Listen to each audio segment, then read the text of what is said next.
श्री सद्गुरुदेव परमात्मने नमः। श्री रामचंद्राय नमः। श्री गणेशाय नमः। श्री सरस्वत्यै नमः। श्री योगेश्वर कृष्ण भगवान की जय। मूकं करोति वाचालं पंगुं लंघयते गिरिं यत्कृपातमहं वन्दे परमानंद माधवम। अक्सर हम लोग इस बात के उलझन में फंस जाते हैं कि क्या हम ये करें या ना करें। क्या इसे करने से मैं कुछ प्राप्त करूंगा या ना प्राप्त करूंगा। क्या इसके करने से मैं हारूंगा या जीतूंगा।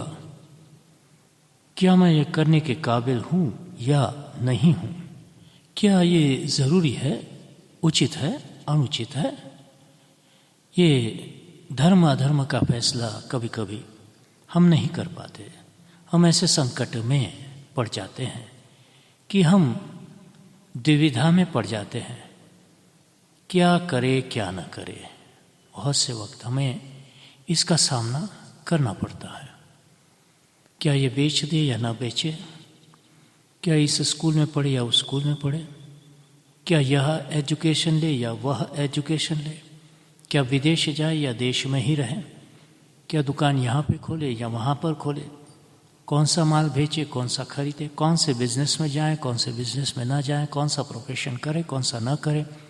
अगर कोई प्रोफेशन करते हैं तो इसमें क्या गलत है, क्या सही है। क्या ऐसे करने से हमें कुछ हमसे पाप हो जाएगा। हम डॉक्टर हैं और करते करते हमसे कोई मिस्टेक हो जाए तो हम उसे कैसे पार लगाएं। और इस हमारी भूल से किसी का जान चला जाए तो क्या होगा। हम वकील हैं, हम असत्य बोलेंगे तो क्या होगा। हम सत्य बोलेंगे तो हम प्रैक्टिस कैसे करेंगे।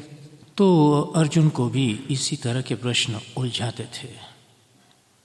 तो अर्जुन ने पूछ लिया और भगवान को अपना सर्वस्व मानकर उनके चरणों के नीचे अपने हाथ रख दिए। बोले कि अभी आप ही सर्वस्व हो, मैं तो कुछ कर नहीं पा रहा हूँ। आप बताइए क्या करना क्या ना करना। कर्मण्ये, कर्म के करने न करने में उसकी बुद्धि उलझ गई थी। तो उसने पूछा कि कार्पण्य दोषोपहत स्वभाव पृच्छामि त्वां धर्म सम्मूढ़ चेता यच्छ्रेयः स्या निश्चितं ब्रूहि तन्मे शिष्यस्तेहम् शाधि माम त्वां प्रपन्नम कहा। कंप्लीट सरेंडर, मैं आपका शिष्य हूँ, जो कहेंगे करूँगा। कर्मण्ये वाधिकारस्ते, ऐसे जवाब भगवान ने सांख्य योग में दिया। उसी के बारे में अब हमको आपको समझा रहे हैं कि क्या भगवान ने कहा, कैसे करो क्या न करो, किस तरह से करना है कर्म को। ये कर्म की कुशलता का ही एक श्लोक है और इसके अंदर जो आपको बताया जाएगा अभी, वह संपूर्ण जीवन को बदल देता है। आप में एक नई ऊर्जा आ जाएगी कर्म करने की। तो सुनिए जरूर। जय श्री राम। हमने निष्काम कर्म जो है इसके बारे में बहुत कुछ सुना है, समझा है। और इस निष्काम कर्म योग का जो अधिकारी श्लोक सांख्य योग से शुरू होता है, इसमें यह श्लोक इस प्रकार है। कर्मण्येवाधिकारस्ते मा फलेषु कदाचन मा कर्म फलहेतुर्भूर्मा ते संगोस्त्वकर्मणि योगस्थः कुरु कर्माणि संगं त्यक्त्वा धनंजय सिद्ध्या सिद्ध्योः समो कृत्वा समत्वं योग उच्यते। भगवान श्री कृष्ण ने पहली बात यह कही कि अर्जुन, तुम कर्माधिकारी हो जब तक मन में कर्तापन है और संसार की किसी भी परिस्थिति में परिवर्तन चाहते हो, उसको करके परिवर्तन करना पड़ेगा। इच्छित परिवर्तन बिना कर्म के नहीं होता। एक बात यह ध्यान में रखनी है। यह बात अधिभौतिक विज्ञान से समझो। यदि आप चीज को दूसरे रूप में बनाना चाहते हैं, माने सोने का हार, कुंडल अथवा कड़ा बनाना चाहते हैं, तो कर्म करना पड़ेगा। भौतिक विज्ञान जो है वह कर्म का अंग है। दुनिया के बारे में जितनी जितनी ज्यादा जानकारी आपको प्राप्त होगी और उसमें जितना भी आप हेर फेर करना चाहेंगे, उसके लिए कर्म की जरूरत पड़ेगी। और जितना अधिदैविक विज्ञान आपको प्राप्त होगा, अधिदैविक विज्ञान यानी सूर्य देवता ऐसे है और वरुण देवता ऐसे है और ब्रह्मा जी ऐसे है, शंकर जी ऐसे है, विष्णु जी ऐसे है, तो उनको पाने के लिए भी मानसिक क्रिया, उपासना करनी पड़ेगी। अधिदैविक विज्ञान मानसिक क्रिया का प्रेरक है और अधिभौतिक विज्ञान शारीरिक क्रिया का प्रेरक है। आध्यात्मिक विज्ञान हमारा मन ऐसा है और हमारी इंद्रियां ऐसी है, समाधि ऐसी होती है और उसमें ऐसे ऐसे स्तर होते हैं। यह योग अभ्यास का, ध्यान का प्रेरक है। इस तरह से योग करो, ऐसा ध्यान करो तो तुम्हारी ऐसी आध्यात्मिक स्थिति हो जाएगी। केवल आत्मविज्ञान, अपने नित्य शुद्ध मुक्त अकर्ता अभोक्ता अपरिच्छिन्न अद्वितीय स्वरूप का जो ज्ञान है, वह ज्ञान होने के बाद न कर्म करने की जरूरत रहती है, न उपासना करने की जरूरत रहती है, न योग करने की जरूरत रहती है। तो ज्ञान किसी कर्म का, किसी उपासना का या समाधि का पूरक है। वह अधिदैविक है, अधिभौतिक है अथवा आध्यात्मिक है। आत्मविज्ञान अपनी अद्वितीयता का ज्ञान, अपने आत्मा के सिवा दूसरी कोई वस्तु ही नहीं। कहीं जाना नहीं, कहीं आना नहीं, किसी की इंतजार करना नहीं, कुछ बनाना नहीं, कुछ बिगाड़ना नहीं। ऐसा जो अपने सिद्ध ब्रह्मात्मैक्य का विज्ञान है, वह कर्म का प्रेरक, उपासना का प्रेरक अथवा योग का प्रेरक नहीं है। वह स्वयं सिद्ध है। इसलिए आजकल जो आत्मा के स्वरूप को ठीक ठीक जानने की कोशिश नहीं करते हैं, वह भौतिक विज्ञान को ही सच्चा ज्ञान मान लेते हैं।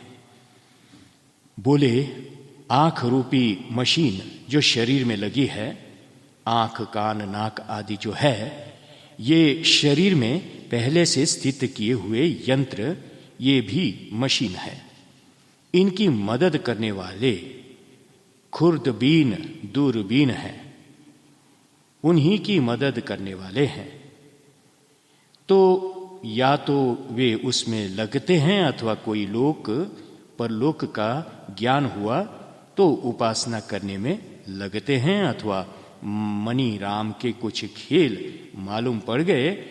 यह प्रवृत्ति मानस है, यह अति मानस है, यह शांत है, यह विक्षिप्त मन है। इस पर देखो, मन पर असर भौतिक पदार्थों का तो पड़ता ही है। एक घूंसा जोर से लग जाए ठीक जगह पर तो आदमी बेहोश हो जाए। तो यह भौतिक क्रिया का असर पड़ा ना मन पर। किसी ने घूंसा मारा और आप बेहोश हो गए, और कोई क्लोरोफॉर्म घूंसा दे तो आदमी बेहोश हो जाता है। और शराब के नशे में मन में कितना फर्क पड़ जाता है।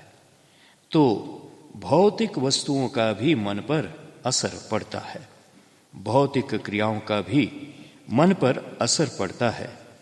ऐसी नस होती है बाबा, दबा दे ठीक से तो आदमी बेहोश हो जाए, तो उसको कहेंगे कि इन्होंने तो हमको छूकर समाधि लगवा दी।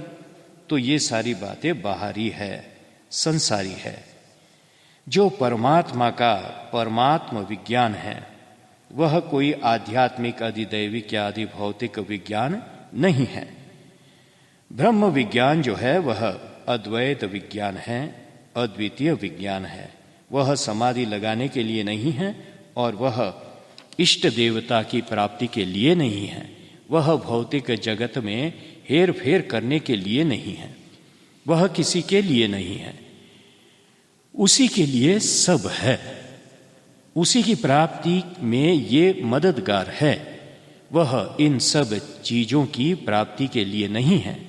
आजकल जो नए नए बाबू लोग इस मार्ग में आते हैं उनको आध्यात्मिक विज्ञान में, आधिदैविक विज्ञान में, आधि भौतिक विज्ञान में फर्क तो मालूम होता नहीं, वह सबको आत्मविज्ञान ही समझते हैं। बोले भाई यह सब तो यह जान करके करना है, पर असल में उसको जानना है।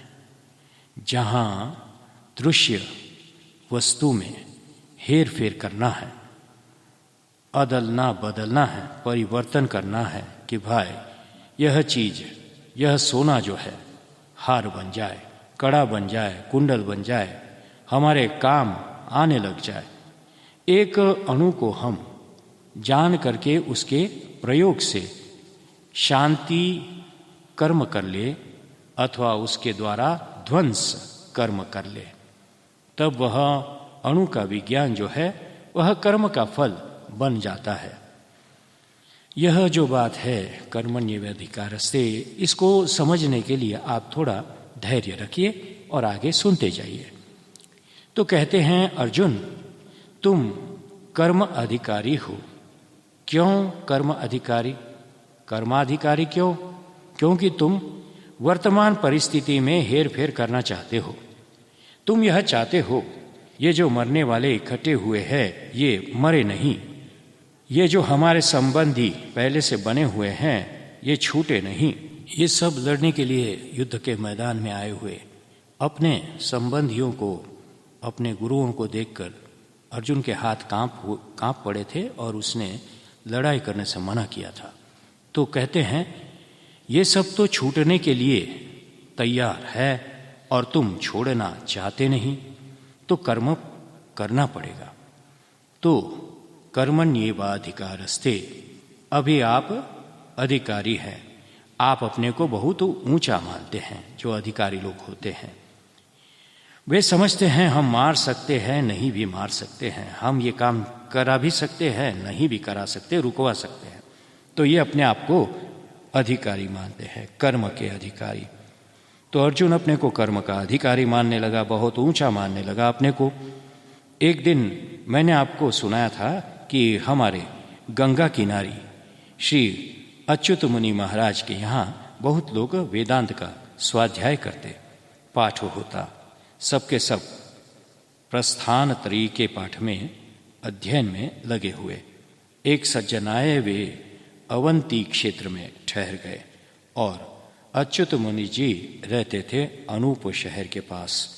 उस योगी में क्या शक्ति थी कि कोई रोगी आवे तो वह अपनी आंख से थोड़ी देर तक देखता, उसको खूब दर्द हो रहा है, चिल्लाता हो आदमी, तो जो थोड़ी देर तक वह योगी देखता तो उसका दर्द दूर हो जाए।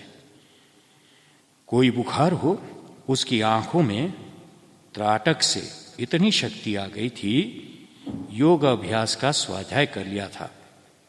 अब महाराज बहुत लोग जो वेदांत का स्वाध्याय करते थे, जब वे उसके पास गए, यह चमत्कार देख के बोले, वाह, हमने तो इतने दिनों पंचदशी पढ़ी और हमारा तो कुछ नहीं बना, यह तो बहुत बढ़िया योगी है, चलो इनसे यही विद्या सीखे, जिससे हम लोगों का दुख दूर करेंगे। एक दिन अच्युत मुनि जी के सिर में खुद को दर्द हो गया। दर्द हो गया तो लोगों ने कहा कि महाराज, योगी को बुलाया जाए, वह आपको अच्छा कर देगा। अब वह योगी आया, आंखों से देखा, अच्युत मुनि जी का दर्द दूर हो गया। बोले, ये 25 वर्ष से गंगा किनारे रहकर ब्रह्म सूत्र पढ़ रहे, इनसे अपने सिर का दर्द तो दूर ही नहीं हुआ, तो योगी ने दूर कर दिया। तब अच्युत मुनि जी के सब चेले योगी जी के सत्संग में जाने लगे कि वेदांत पढ़ने से तो सिर का दर्द दूर नहीं होता।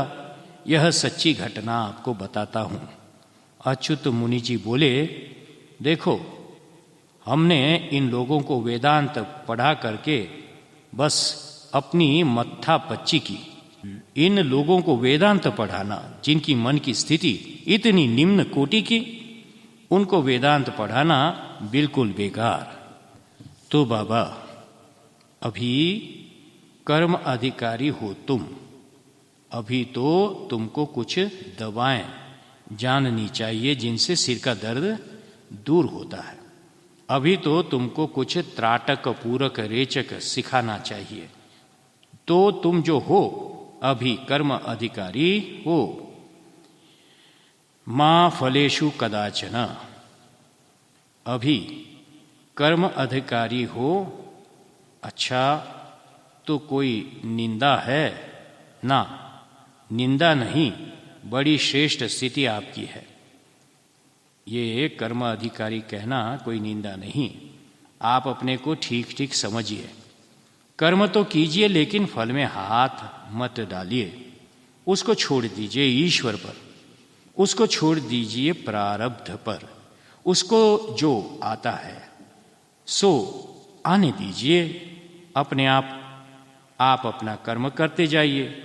ऐसे ढंग से कर्म कीजिए कि मां कर्म फल हेतुर भूर, कर्म फल हेतु मां भूह। तुम तृष्णावान बन करके, तुम वासनावान बन करके कि हमको इस कर्म का फल यह मिले, स्वयं कर्म फल के हेतु माने जनक बन जाते हो। स्वयं कर्म फल के हेतु माने जनक बन जाते हो। जब कोई भोक्ता पुरुष वासना के वशीभूत हो करके कोई कर्म करता है, तो उस कर्म से पैदा होने वाला फल कर्ता को आकर के लग जाता है। तो आप कर्म फल के जनक हो गए। तो जो संकल्प पूर्वक, इच्छा पूर्वक कर्म किया जाता है, वह कर्ता के साथ आकर के जुड़ जाता है और कर्ता को नीची ऊंची गतियों में ले जाता है, गतियों में ले जाता है। It spins you into the higher और लोअर ऑर्बिट। इसलिए भाई, तुम वासना तृष्णा छोड़ करके कर्म करो। एक ने कहा कि महाराज, यह वासना तृष्णा तो नहीं छूटती।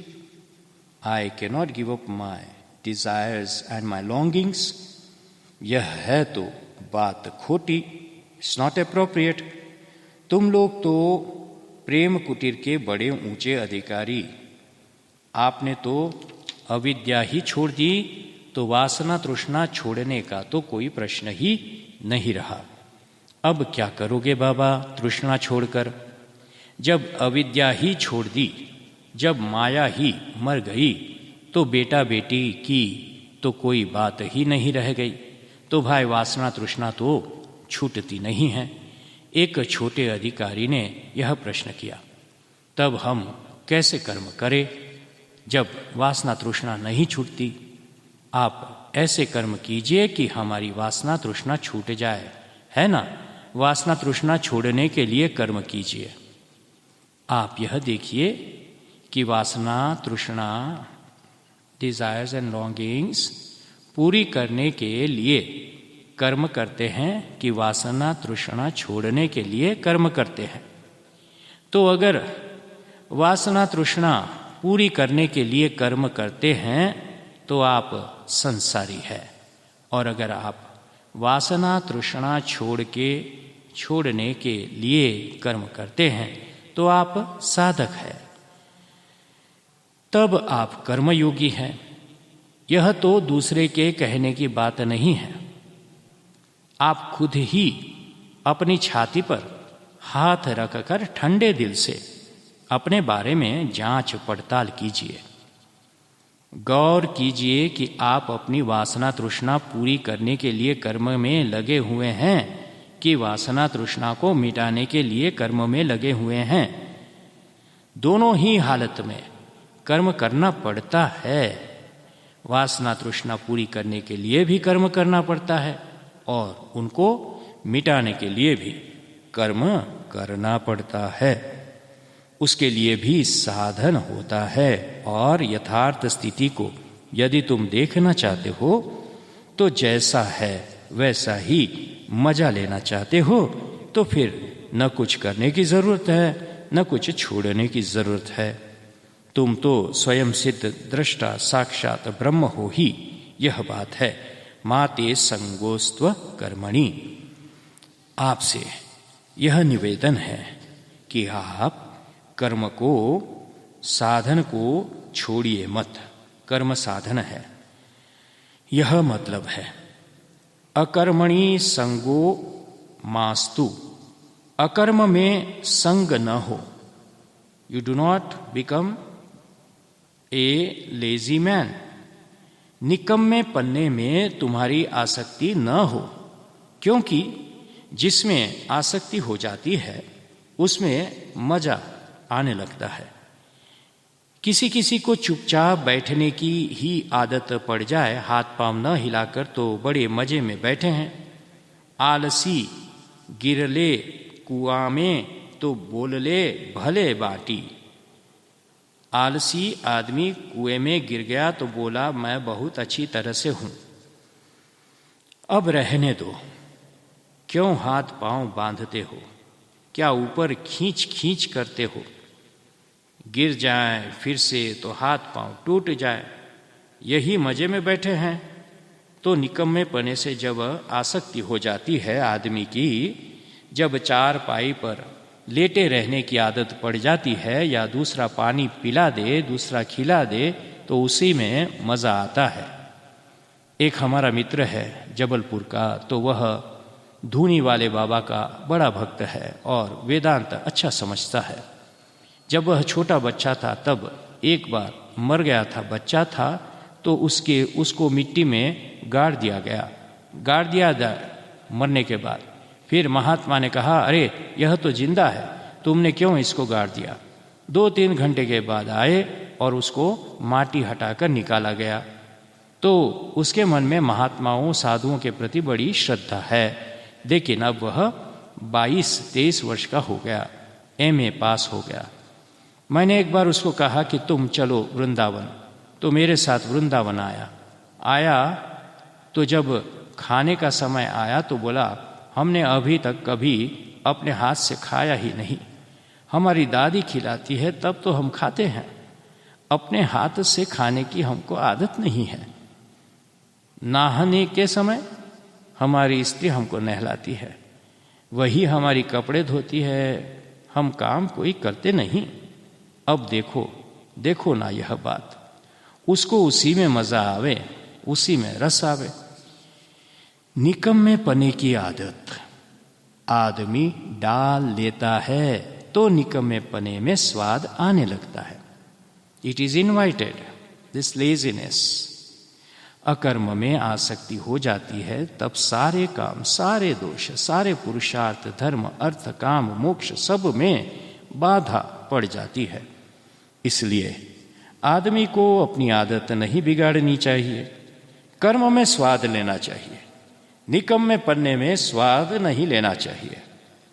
अब इस प्रसंग में एक बात आपको सुनाऊं क्या? कर्म न करने से ही कोई पारमार्थिक उन्नति नहीं होती। यह कर्म शब्द का अर्थ आप लोग साधन समझना, ठीक है? क्योंकि कर्म जो है या तो धर्म है, धर्म करने से अंतःकरण की शुद्धि होती है, या तो वह वासना रूप है, भजन रूप है, या तो वर्णाश्रम के अनुसार शास्त्र में अपना कर्तव्य बताया है वह है। सो तो सब साधन ही है।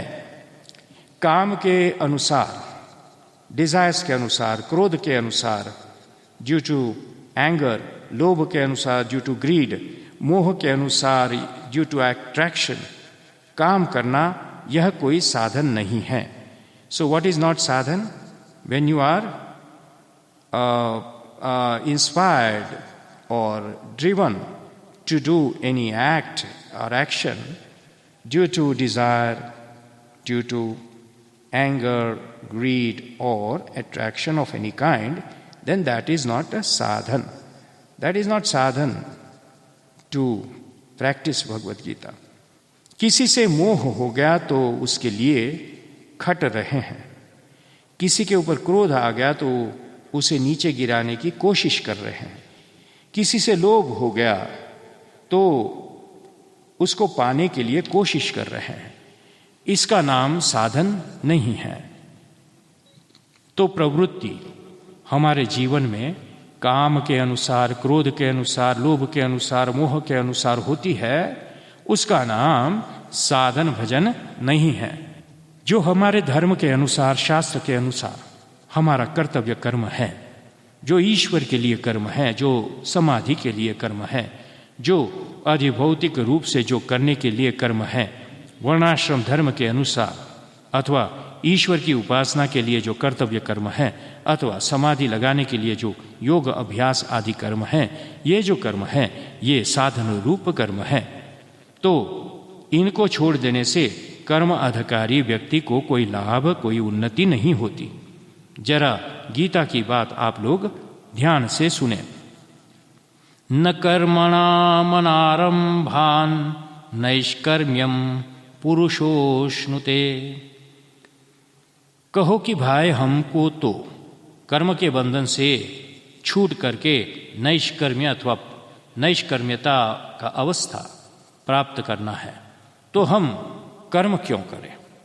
बोले कर्म छोड़ देने से ही नैष्कर्म्य अवस्था नहीं प्राप्त होती, बल्कि कर्म करते करते मन दूर होते होते कर्म का रहस्य समझते समझते अंत में कर्म का अंत हो जाए, वह नैष्कर्म्यता है।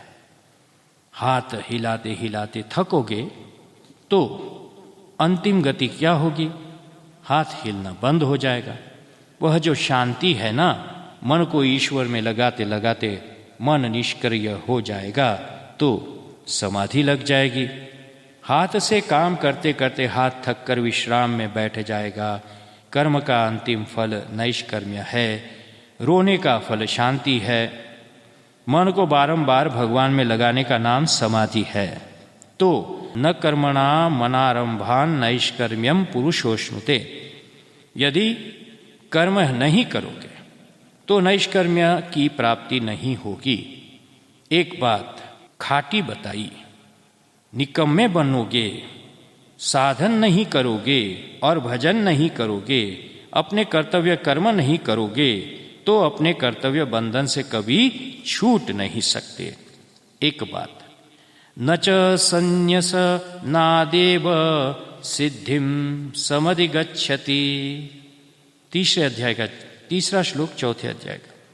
केवल संन्यास लेकर बैठ गए, सब कर्मों को छोड़ दिया, तो सब कर्मों को छोड़ देने से कोई सिद्धि नहीं मिलती है। न च संन्यासनादेव सिद्धिम समधिगच्छति। तो कर्म न करने से नैष्कर्म्य की प्राप्ति नहीं और कर्म छोड़ देने से ही सिद्धि नहीं। ये दो कारण बताए कि कर्तव्य कर्म मनुष्य को अवश्य करना चाहिए। अब तीसरा कारण देखो, नहीं कश्चित् क्षणमपि जातु तिष्ठत्य कर्मकृत। तुम अर्जुन बिना काम किए रह ही नहीं सकते। घंटे 2 घंटे 4 घंटे अगर सो भी लोगे, चुपचाप बैठ भी लोगे, तो शरीर कहेगा कि जरा उठो, हिलो, चलो, फिरो। बिना काम किए रह ही नहीं सकते।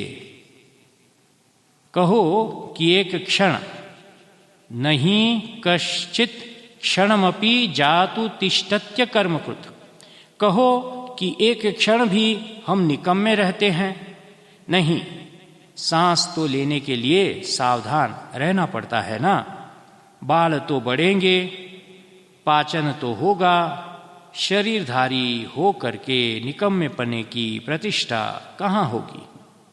तो नहीं कश्चित क्षणमपि जातु तिष्ठत्य कर्मकृत। तीसरी बात, और कार्यते यवशः कर्म सर्वः प्रकृति जैर्गुणैः।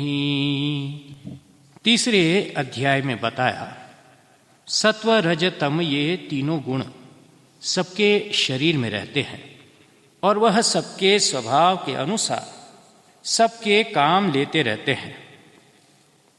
तुम निकम्मे होकर रह ही नहीं सकते, मजबूर हो तुम कर्म करने के लिए, क्योंकि त्रिगुण के प्रभाव क्षेत्र में तुम्हारा शरीर है, इसलिए तुम्हें कर्म करना चाहिए।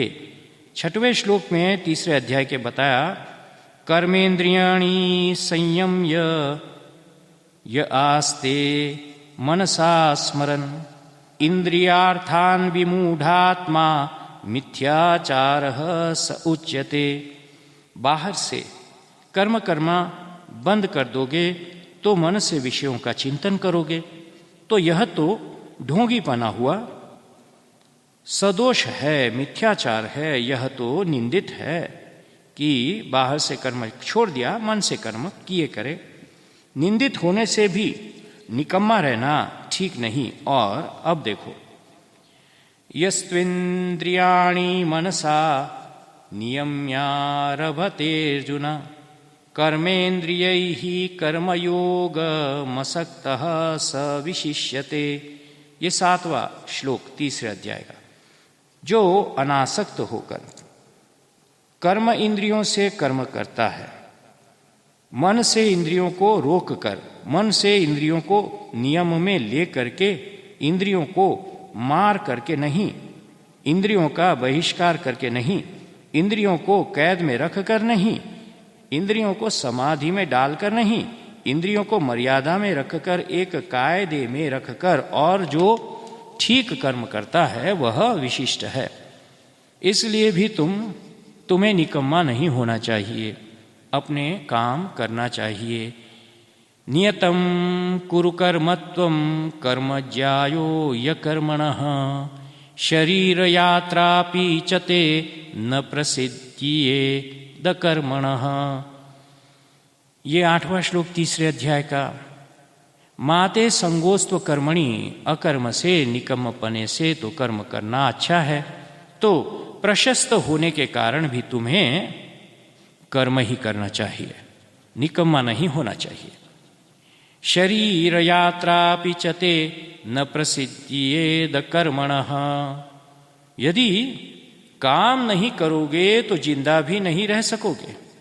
जिंदा रहने के लिए भी काम करना जरूरी है, निकम्मापन जरूरी नहीं है। बोले अच्छा, काम करेंगे तो बंध तो जाएंगे ना, बंधन में तो पड़ेंगे ना। बोले वही युक्ति बता रहे हैं कि काम करो और बंधो मत। अवश्य मनुष्य जब काम धंधे के चक्कर में पड़ता है, गोरख धंधे में पड़ता है, तो एक पर एक कर्म की परंपरा चलती रहती है। बोले गीता छाप लो, दूसरे के प्रेस में तो बहुत महंगी पड़ती है, तो अपने ही प्रेस में छाप लो। तब छोटा सा एक प्रेस था। बोले कागज कभी दूसरों से मिलता है, तब कभी नहीं मिलता, तो कभी कागज की एक एजेंसी ले लो। तो वो छोटा प्रेस फिर कागज की एजेंसी ले ली।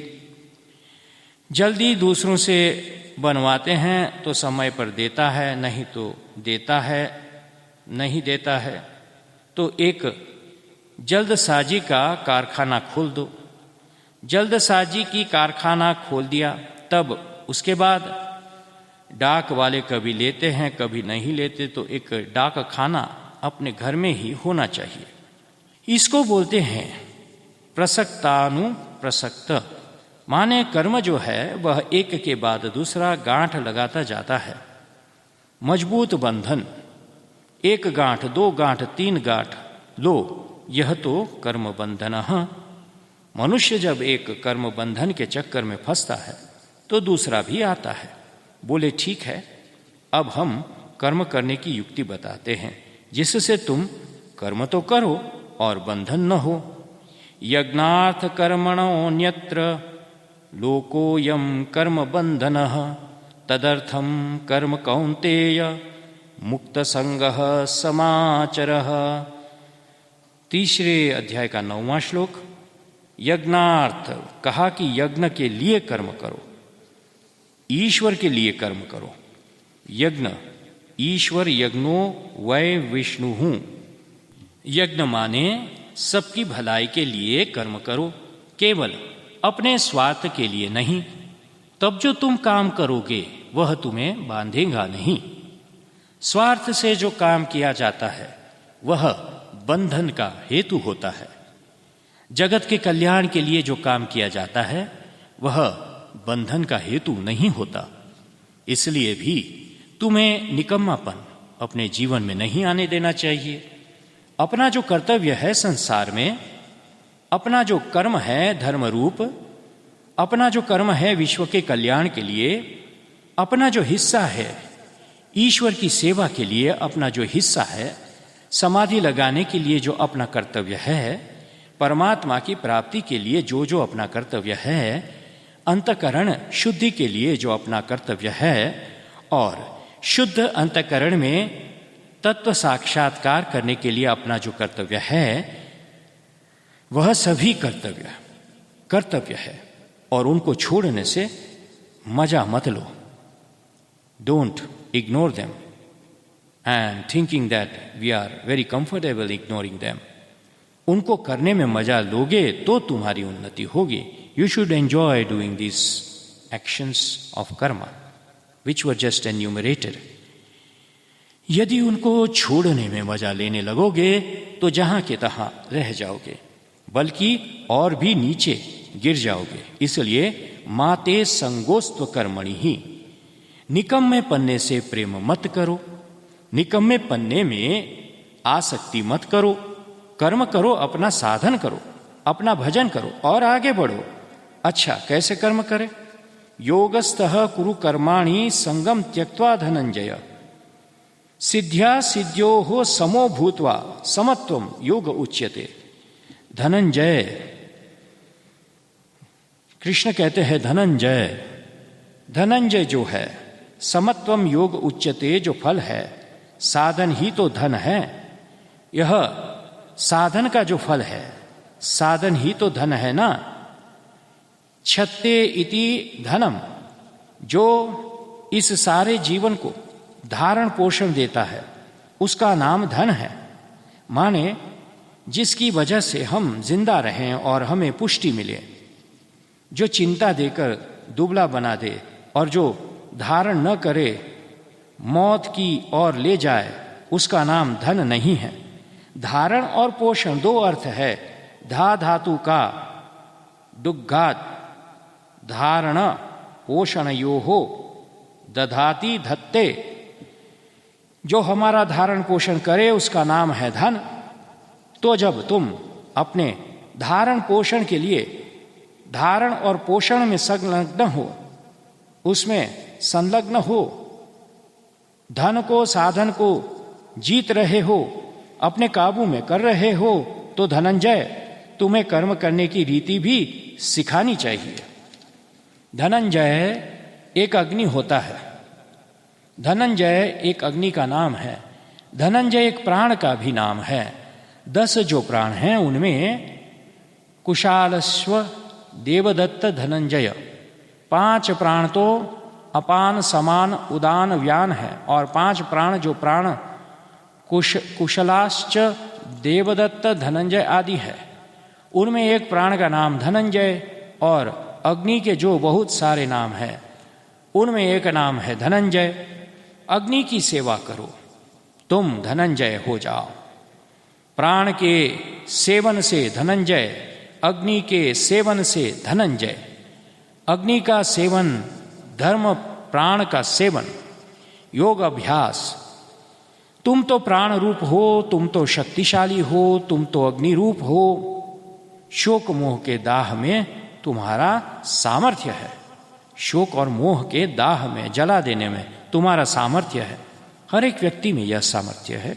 हर एक व्यक्ति धनंजय है। ज्ञानाग्नि ही सर्वकर्माणि भस्मसात् कुरुते तथा। ये 37 श्लोक 4 अध्याय का 47। कर्माणि कुरु, अर्जुन तुम कर्म करो, कर्म छोड़ो मत। और एक तरह के नहीं, 1000 तरह के कर्म करो। जब यहां अर्जुन कहते हैं तो आप भी अर्जुन ही हो। भाई 1000 तरह के कर्म करेंगे, कुछ न कुछ। कर्माणि कुरु बहुवचन है, बहुवचन है ना। कर्मच कर्मच कर्मच तानि कर्माणि। सब कर्म करो तुम जो तुम्हें धर्म के अनुसार, सधर्म के अनुसार प्राप्त हुए हैं, सदधर्म के अनुसार प्राप्त हुए हैं। उन सब कर्मों को करो, पर ऐसी जगह बैठकर करो कि कर्म में जो बंधन है वह तुम्हें छू न सके। माने देखो, एक आदमी ढेला फेंका रहा है तो कई बार वह जो ढेला फेंकता है ना, वह सामने वाली भीत से टकराकर फिर उसकी तरफ आ जाता है। कोई कूदकर ऊपर फेंकने की कोशिश करे तो क्या होगा? वह लौटकर उसी के ऊपर गिरेगा। तो कैसे काम करना चाहिए? ऐसी जगह बैठकर करना, ढेले फेंको कि वह लौट के तुम्हारे पास आ न सके। योगस्तः कुरु कर्माणि। बैठो योग के सिंहासन पर और कर्म करो। योग के सिंहासन पर बैठकर कर्म करो कि कर्म से होने वाली जो प्रतिक्रिया ही फल है, कि कर्म से होने वाली जो प्रतिक्रिया ही फल है। डॉक्टर से कहते हैं कि ऐसी दवा दो जिसका शरीर में कोई उल्टा प्रभाव ना पड़े, प्रतिक्रिया उसकी उल्टी ना हो। प्रतिक्रिया माने उल्टा ही समझो, क्रिया की जगह प्रतिक्रिया ना हो। हाँ, तो एक रोग मिटाने के लिए दवा खाई और दूसरा रोग पैदा हो गया, रिएक्शन। रिएक्शन न हो ऐसे बोलते हैं ना। तो भाई कर्म की जो प्रतिक्रिया है वह तुम्हें बंधन में न डाले, ऐसे ढंग से तुम्हें करना आता है कि नहीं, यह देखना। देखो जी, बुरा मत मानना। कभी कोई आपकी शान के खिलाफ बात बोल दे तो बुरा मत मानना, है ना। कर्म की प्रतिक्रिया क्या होती है यही समझना बड़ा मुश्किल है। जब आप कोई गलत काम कर बैठते हैं और आपके मन में ग्लानि होती है कि मैंने बड़ा बुरा काम कर दिया, और आप अपनी दृष्टि में छोटे बन जाते हैं, हीन बन जाते हैं। आपके भीतर बैठा हूं जज फैसला देता है कि तुम नीच हो, तुम यह काम किया है। यह क्या हुआ? अपने मन में अपने बारे में ग्लानि हो जाना, यह कर्म की प्रतिक्रिया है। तुमको दीन बना दिया कर्म ने, नीचा बना दिया कर्म ने, तुम अपनी नजरों में गिर गए, यह कर्म की प्रतिक्रिया है। इसको कर्म का रिएक्शन बोलते हैं। काम किया और करके बाद पछताने लगे, ग्लानि हो गई, ताप की जलन में जलते रहे, ग्लानि में जल रहे हैं। हाय हाय, मैंने कितना बुरा काम कर दिया, मैं नीच हूं। यह भी बात है कि कोई उस समय नहीं पछताता है। अपना वेग जब प्रबल होता है तब नीच कर्म करने के बाद खुशी होती है कि हमने अपने दुश्मन को मार दिया, हमने अपने दुश्मन को नीचा दिखा दिया। कैसी गाली दी भरी सभा में, और क्या निंदा की उसकी। थोड़ी देर खुश होते हैं, लेकिन उसकी प्रतिक्रिया बाद में प्रकट होती है। 6 बरस बाद होगी, 50 बरस बाद होगी, क्या कि हाय हाय हमने उसको सताया था, हमने उसको तकलीफ दी थी और सता करके तकलीफ दे करके अच्छा काम नहीं किया था। एक संत को 70 की उम्र में, 70 ईयर्स की उम्र में रोते देखा। क्यों? आजकल संत शब्द तो सभी के लिए चलता है ना, वह तो एक पैसे के गुरु का काम, संत बनना। तो हमारे महात्माओं ने कहा कि लो हम बिना गुरु के ही बनाना शुरू करते हैं, हम बिना गुरु के ही बनाना शुरू करते हैं। संत प्रवर, उनको संत की उपाधि देते हैं, बड़े संत, परम संत। लो भाई देखो यह पद्धति है। हमने एक बार संत को देखा, 70 वर्ष की उम्र, बड़े दुखी थे। क्यों? बोले मैंने बार नीचे की धरती गीली थी, मैंने बार नीचे की धरती गीली थी तो दूसरे की दीवार में से मिट्टी निकालकर अपना हाथ धोया था। उस समय देखो मैं कितना मूर्ख था, दूसरे की दीवार टूटे तो टूटे, लेकिन हमको गीली मट्टी काम में न लेना पड़े, इसके लिए मैंने वह काम किया था। तो कर्म का जो संस्कार पड़ता है ना चित्त में, वह तुरंत ही दिख जाए यह जरूरी नहीं, बाद में भी रुलाता है और मनुष्य को हीन बनाता है। अच्छा भाई, यह तो बुरे काम की बात हुई, जरा अच्छे काम की प्रतिक्रिया बताए। अच्छे काम की प्रतिक्रिया यह होती है कि मैंने यह उपकार किया, मैंने दूसरे के ऊपर यह एहसान किया, इसलिए मैं बड़ा हूं, मैं बड़ा हूं और दूसरे लोग जो ऐसा काम नहीं करते हैं वे छोटे हैं।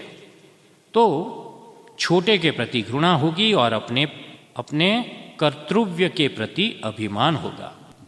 तो यह जो अपने बड़प्पन का अभिमान होता है, मैं यह करके औरों से बड़ा हो गया, यह बड़प्पन समझो तुम्हारी नाव पर बोझ बढ़ रहा है। जब नाव पर ज़्यादा जो होता है बोझ, हाँ है, तो वह नाव को डुबा देता है। वैसे ही पुण्य का जो कर्तापन जो है वह डुबा देता है। पाप के कर्ता को भी डूबना पड़ता है। तो हीनता का अभिमान और उत्कृष्टता का अभिमान दोनों यदि पैदा नहीं होवे, तब तो मनुष्य कर्म का ठीक ठीक अनुष्ठान कर रहा है। और यदि दोनों में से कोई अभिमान पैदा कर रहा है, और यदि दोनों में से कोई अभिमान पैदा होता है, तो अभी उसको कर्म करने की तरकीब नहीं मालूम है। तो यह जब मैंने कहा कर्म की प्रतिक्रिया करने वाले को कैसे दबा लेती है, इस बात को पहले समझना, तब न इससे बचने की कोशिश करोगे। योगस्थः कुरु कर्माणि, भगवान बताते हैं कि तुम योगस्थ हो जाओ। योग में स्थित होकर के, योग के घोड़े पर सवार होकर के काम करोगे तो डूबोगे नहीं। योग की नाव पर सवार होकर चलो तो नाव डूबेगी नहीं। यह योग का विमान है। आओ ऐसी जगह पर बैठो कि पानी उछल करके तुम्हारे ऊपर न पड़े, दाग न पड़े, कोयले का दाग न पड़े, तुम्हारे शरीर में कालिख न लगे। ऐसे ढंग से काम करते हुए चलो। योगस्थः कुरु कर्माणि। अब योगस्थ होने के लिए भी उपाय चाहिए। पहले योगस्थ का अर्थ समझो। दुनिया में जितने काम होते हैं वे सब जोड़ तोड़ के होते हैं। इधर से तोड़ा और उधर से जोड़ दिया। हाथ की यह हालत मुट्ठी बंद थी, खोल दिया, दोनों कर्म है। मुट्ठी बांधना भी कर्म है, मुट्ठी खोलना भी कर्म है। उत्क्षेपण, नीचे फेंकना। आंकुचन, किसी चीज को समेटना और प्रसारण, फैलाना। और गमन, चलना, ये कर्म है। वाणी से बोलना भी कर्म है, पांव से चलना भी कर्म है, हाथ से पकड़ना भी कर्म है, ये सब कर्म है। तो योगस्थः, जहां चेतना और जड़ का योग है ना, चिच्चिड़ ग्रंथि है। पूरे चेतन में कर्म का संबंध और अकेला जड़। विक्रिया तो हो सकती है अकेले जड़ में, विक्रिया तो हो सकती है अकेले जड़ में, पर कर्म नहीं हो सकता। जो स्वयं प्रकाश आत्म तत्व और जिसमें क्रिया होती है वह जड़ अनात्मा, यानी शरीर में क्रिया होती है तो वह अनात्मा। आत्मा और अनात्मा दोनों का जहां जोड़ होता है, आभास, तो देखो आभास के द्वारा कर्म हो रहा है। तो तुम आभास नहीं हो, आभास में स्थित चेतन हो, तुम शुद्ध चेतन हो। तुम आभास के द्वारा जो कर्म हो रहा है उसके कर्ता भोक्ता नहीं हो। आभास ही कर्ता और आभास ही भोक्ता है। योग में स्थित हो जाओ।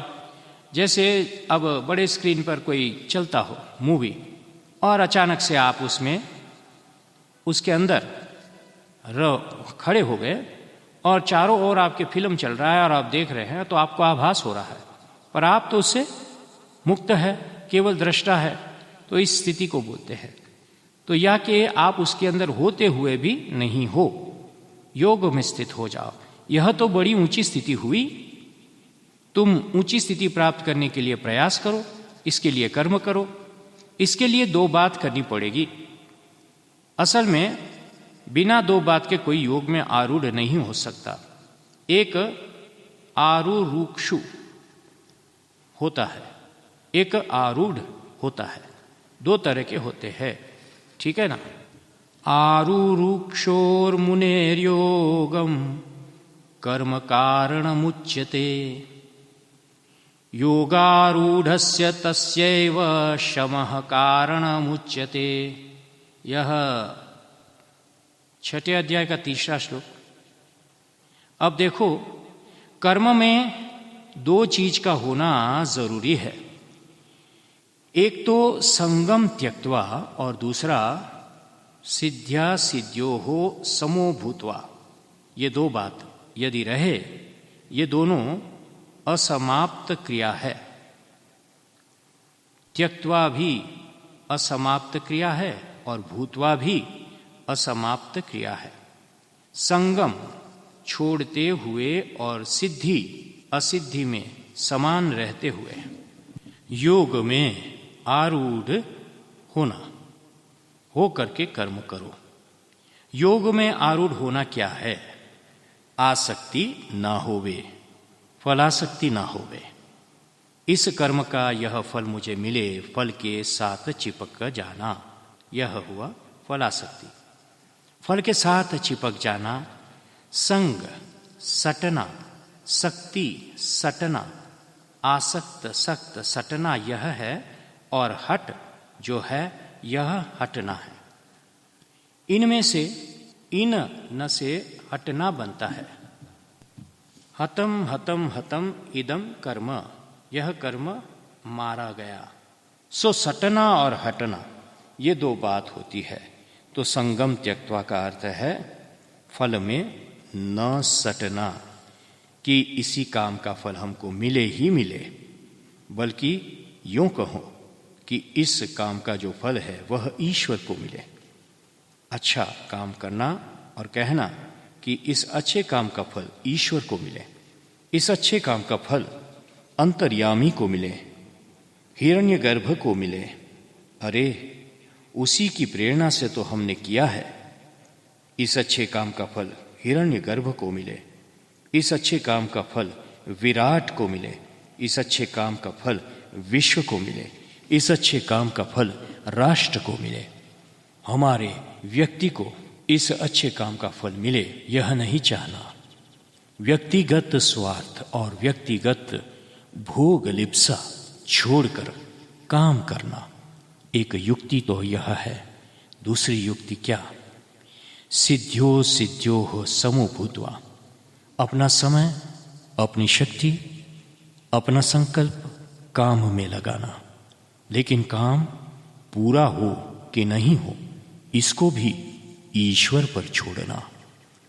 सिद्धि संपूर्ति, असिद्धि असंपूर्ति, अपने को तो समय पूरा करना है। एक महात्मा ने हमको बताया काम कैसे करना। बोले, तुम क्या कर रहे हो? फल पा रहे हो कि काम पूरा कर रहे हो? बोले, न तुम कालांतर में पैदा होने वाले फल को प्राप्त कर रहे हो, न तो कालांतर में पैदा होने वाले फल को प्राप्त कर रहे हो, न तो कालांतर में होने वाली कर्म की संपूर्ति को कर रहे हो। तुम क्या कर रहे हो? अपने संकल्प से, अपनी सत शक्ति से वर्तमान समय को भर रहे हो। फिर से सुनो, तुम क्या कर रहे हो? अपने सत संकल्प से, अपनी सत शक्ति से वर्तमान समय को भर रहे हो। समय को पूरा करना यह मनुष्य के प्रयत्न का फल है। कर्म को पूरा करना या फल को पूरा करना यह मनुष्य के प्रयत्न का फल नहीं है। हम इस समय इस जगह बैठे हुए अपनी वाणी से सोच विचार करके जो कुछ बोल रहे हैं, बोलना रूप कर्म कर रहे हैं। बोलना रूप कर्म कर रहे हैं, वह अपनी जान में ठीक कर रहे हैं, वह अपनी जानकारी हिसाब से ठीक कर रहे हैं। अब हमारा व्याख्यान कभी पूरा हो जाएगा, यह हमारे हाथ में नहीं है। यह हमारा व्याख्यान कब पूरा हो जाएगा यह हमारे हाथ में नहीं है, और इसका जो फल है वह श्रोता को, वक्ता को मिलेगा। किस रूप में मिलेगा यह हमारा काम नहीं है। हमारा काम यह है कि इस समय इस जगह बैठ कर के यह हम जो बोल रहे हैं यह अपनी जान में, जानकारी में ठीक ठीक करते हुए चल रहे हैं। जय सिया राम, जय श्री कृष्ण। अब आपने इन 2 श्लोकों का गूढ़ार्थ समझा है। सच में यह एक अलौकिक तरीका है समझाने का महाराज श्री अखंडानंद सरस्वती जी का। उन्हीं के प्रवचनों में से इस श्लोक के आपको अर्थ का प्रवचन सुनाया। यह हमारा तो कुछ है नहीं, आप लोगों के लिए हम सुनाना चाहते हैं, यह है हमारी इच्छा है, सुना देते हैं। जय सिया राम, जय श्री कृष्ण। हरि ओम तत्सत, हरि ओम तत्सत, हरि ओम तत्सत। ओम शांति शांति शांति।